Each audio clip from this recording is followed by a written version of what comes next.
We learned from Senate estimates today that Bill Shorten has a speechwriter. Fair enough, but guess how much Shorten's speechwriter is being paid? $600,000 over 2 years to write speeches for the man who's supposed to be cutting waste from the NDIS. This sounds kind of like a rort. Exactly. James, you're a political chief of staff. $600,000 for 2 years. Is that really the going rate for speechwriters? Well, you'd think Bill Shorten's given this woman her own NDIS provider number, the way she's charging, because, as we know, some of those providers, they rip off the system, and she seems to be a great example of another one.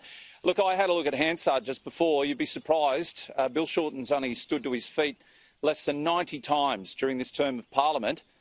Most of that time has been spent during question time, so you can't write speeches during question time.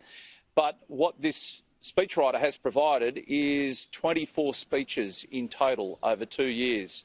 So Hansard doesn't lie. The facts are there.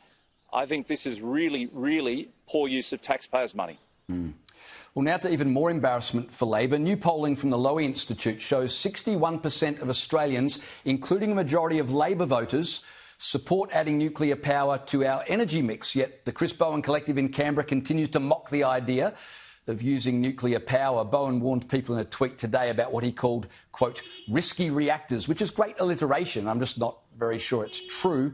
Michael, Labor seem intent on running a scare campaign, but polling shows 52% of their own voters have already decided nuclear is necessary. This is entirely ideological, isn't it? And ideology seems a very bad basis for deciding something as crucial as energy policy. Well, people look at what's happening overseas. They've seen the stats about the OECD countries. They've seen the increasing nuclear use around the world. They know that 70% of France's energy, for example, come from nuclear power and has for decades.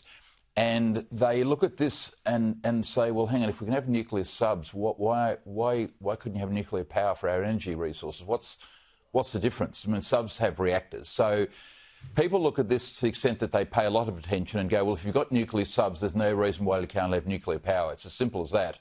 And Labor are incapable of explaining the difference. And Bowen's silly remarks. I mean, Chris has not been a successful minister during his career. Let's be frank. He was the Minister for Immigration when more than 1,000 people drowned at sea.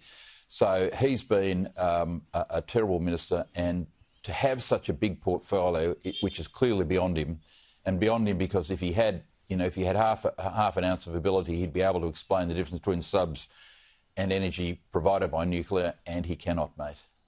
James, just quickly, why can't Labor at least lift the ban on nuclear and let the market decide? Why this active anti-nuclear push, especially when, you know, the polls are starting to reflect that people are changing their minds on it? Why won't Labor? Yeah, well, 60% of Australians now agree that we should be having this, at least, debate about nuclear. And so Labor are getting left behind in this debate, certainly on the floor of Parliament and certainly in amongst the average person who can see their electricity prices going up. I live in an area, we've got Stanwell Power Station less than 100 kilometres away from me.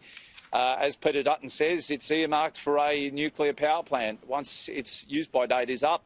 I don't have a problem with it. And for the majority of people who certainly live in my electorate here of Keppel and Capricornia, I think they'd welcome the idea, mainly for the sake of stable power supply, because, as we all know, when that sun isn't shining and the wind's not turning, we don't have power, certainly not sustainable baseload power. And if you want manufacturing in this country, there is only one way to go, and that is down the path of nuclear.